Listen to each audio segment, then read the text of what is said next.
हरे कृष्ण दोस्तों। जब लोग भगवत गीता का पहला अध्याय पढ़ते हैं तो अक्सर कहते हैं इसमें तो सिर्फ युद्ध की बात है, इससे सीखने को क्या है। लेकिन सच तो ये है कि गीता का पहला अध्याय हमारे जीवन का आईना है।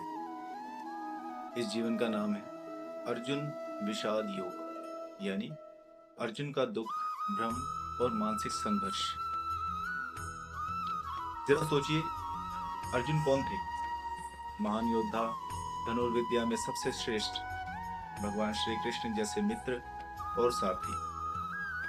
फिर भी युद्ध शुरू होने से पहले उनके हाथ कांपने लगे, मन विचलित हो गया।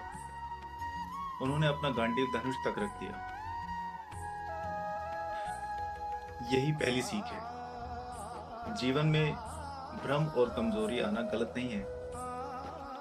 कई बार हम भी मुश्किल परिस्थितियों में घबरा जाते हैं, जैसे पढ़ाई का तनाव, परिवार की चिंता, नौकरी का दबाव या जीवन के बड़े फैसले।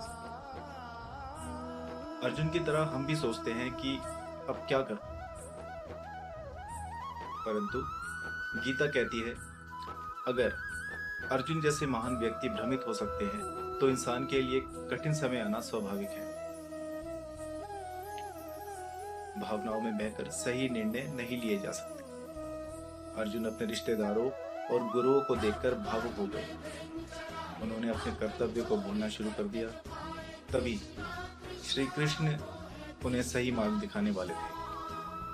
आज भी जब हम गुस्से, डर या मोह में फैसले लेते हैं तो अक्सर बाद में पछताना पड़ता है। सही मार्गदर्शन बहुत जरूरी है।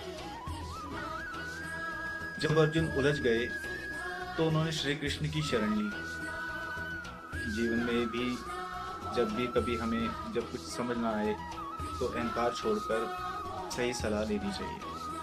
माता पिता, गुरु या किसी अनुभवी व्यक्ति का मार्गदर्शन कई गलतियों से बचा सकता है। इस अध्याय का एक महत्वपूर्ण श्लोक है, सीदंती मम गात्राणि मुखम च परिशुष्यति वेत्थुश्च शरीर में रोम हर्षश्च जायते।